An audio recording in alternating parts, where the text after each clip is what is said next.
सितंबर 1932 की सुबह 3 अलग अलग जगहों पर कुछ ऐसा माहौल था। पहला सीन पुणे की यरवदा जेल।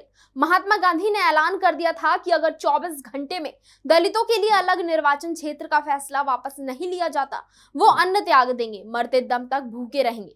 दूसरा सीन बॉम्बे का इंडिया मर्चेंट चैम्बर हॉल। बरामदे में जानी मानी हस्तियां जमा हो रही थी। इन सबके पास एक मिशन था, बापू की जिंदगी बचाना। इसके लिए उनके पास बहुत कम वक्त बचा था। तीसरा सीन डॉक्टर भीमराव अंबेडकर का घर। वो गुस्से से भरे हुए थे। उनका कहना था कि गांधी जी का ये कदम एक चाल है, वो अपने लोगों से किसी भी कीमत पर धोखा नहीं करेंगे। इससे ठीक 5 दिन बाद यानी 24 सितंबर 1932 की शाम 5 बजे पुणे की यरवदा जेल में अंबेडकर और गांधी के बीच एक समझौता हुआ, जिसे पूना पैक्ट के नाम से जानते हैं। इसके समझौते के बाद दलितों को मिला 2 वोट का अधिकार खत्म हो गया। नमस्कार, न्यू इंडिया लाइव देख रहे हैं आप और मैं हूं आपके साथ रूबी सिंह चौहान। पूना पैक्ट के समझौते को आज 91 साल पूरे हो रहे हैं। इस वीडियो में हम पूना पैक्ट को लेकर गांधी और अंबेडकर के बीच मचे खींचतान की पूरी कहानी जानेंगे। जनवरी 1931 में लंदन में दूसरा गोलमेज सम्मेलन हुआ। इसमें महात्मा गांधी और डॉक्टर भीमराव अंबेडकर दोनों शामिल हुए। अंबेडकर ने यहाँ दलितों के लिए अलग निर्वाचन क्षेत्र की मांग रखी। सम्मेलन के समय ही महात्मा गांधी ने इसका विरोध कर दिया। 16 अगस्त 1932 को ब्रिटिश सरकार ने कम्युनल अवार्ड की शुरुआत की। इसमें दलितों के साथ कई समुदायों को भी अलग निर्वाचन क्षेत्र का अधिकार दिया गया। साथ ही दलितों को 2 वोट का अधिकार भी मिला। 2 वोट का अधिकार यानी दलित एक वोट से अपना प्रतिनिधि चुन सकते थे और दूसरे वोट से वो सामान्य वर्ग के किसी प्रतिनिधि को चुन सकते थे।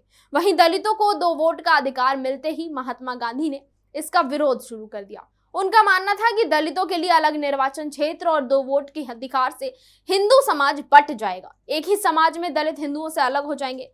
इसके विरोध में महात्मा गांधी ने ब्रिटिश सरकार को कई चिट्ठियां लिखी। 18 अगस्त को तब के ब्रिटिश प्रधानमंत्री रैमसे मैकडोनाल्ड को लिखी चिट्ठी में कहा कि वो इस फैसले का विरोध अपनी जान देकर भी करेंगे। 9 सितंबर को भी गांधी ने यही बात दोहराई। हालांकि अंग्रेजों पर इसका कोई असर नहीं हुआ। सभी ने अवज्ञा आंदोलन शुरू करने की सुगबुगाहट पाकर ब्रिटिश सरकार ने महात्मा गांधी को राजद्रोह के आरोप में जेल में बंद कर दिया। 18 सितंबर को महात्मा गांधी ने जेल से ऐलान कर दिया कि जब तक दलितों के लिए अलग निर्वाचन क्षेत्र का फैसला वापस नहीं लिया जाता, वो कुछ भी नहीं खाएंगे, मरते दम तक भूखे रहेंगे।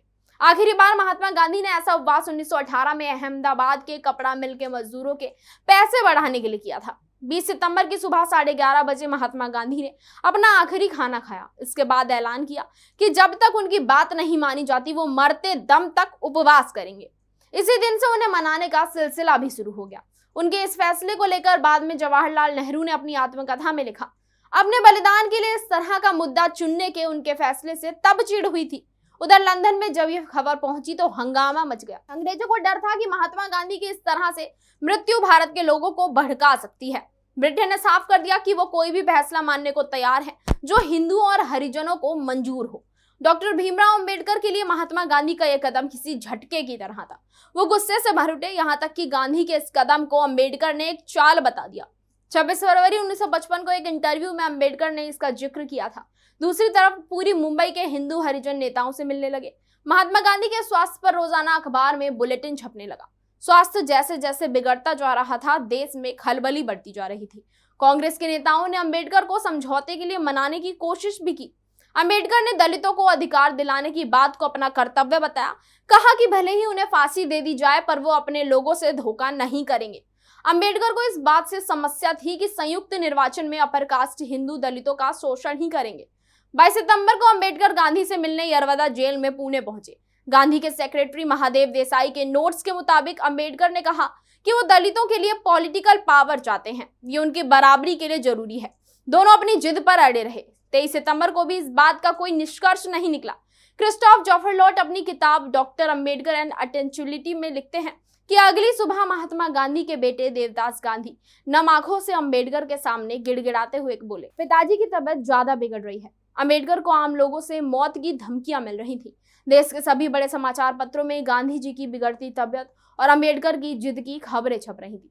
इन सबसे अंबेडकर पर दबाव बढ़ रहा था। अंबेडकर ने अपने दोस्त और तमिल नेता एमसी राजा से इस बारे में बात की। राजा ने अंबेडकर को समझाया। उन्होंने कहा कि देश के लोग दलितों के बारे में हमेशा यही मानसिकता बनाए रखेंगे कि इन लोगों ने गांधी जी की जान के लिए भी समझौता नहीं किया।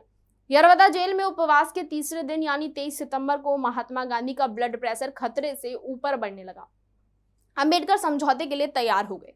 24 सितंबर को शाम 5 बजे पूना पैक्ट पर 23 लोगों ने साइन किए।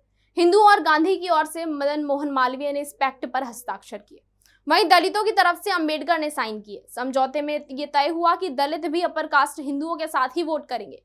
ब्रिटिश सरकार ने दलितों के लिए 71 सीट्स दी थी, जिन्हें बढ़ाकर 148 कर दिया गया। सी राजगोपालचारी ने भी अंबेडकर के साथ फाउंटेन पेन बदलकर समझौते पर मुहर लगाई। यहाँ जो समझौता हुआ उसे ही पूना पैक्ट कहा गया।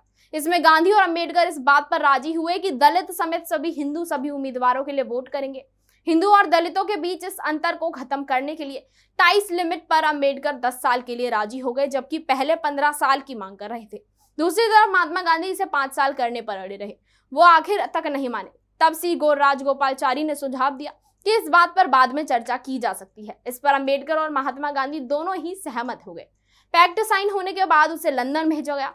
जब ये लंदन पहुंचा तब ब्रिटेन के प्रधानमंत्री मैकडोनाल्ड राजघराने के किसी सदस्य की शोक सभा में गए हुए थे।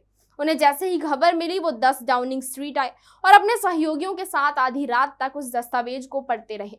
27 सितंबर को एक ऐलान हुआ। लंदन और दिल्ली में एक साथ ये बताया गया कि ब्रिटिश सरकार ने पूना पैक्ट को स्वीकार कर लिया है। ये सूचना यरवदा जेल में महात्मा गांधी तक पहुंच गई। तब जाकर उन्होंने शाम 5:15 बजे उपवास खत्म किया। आज की इस वीडियो में इतना ही। अब लेती हूँ आपसे इजाजत। कल फिर हाजिर होंगी एक नए मुद्दे के साथ। धन्यवाद।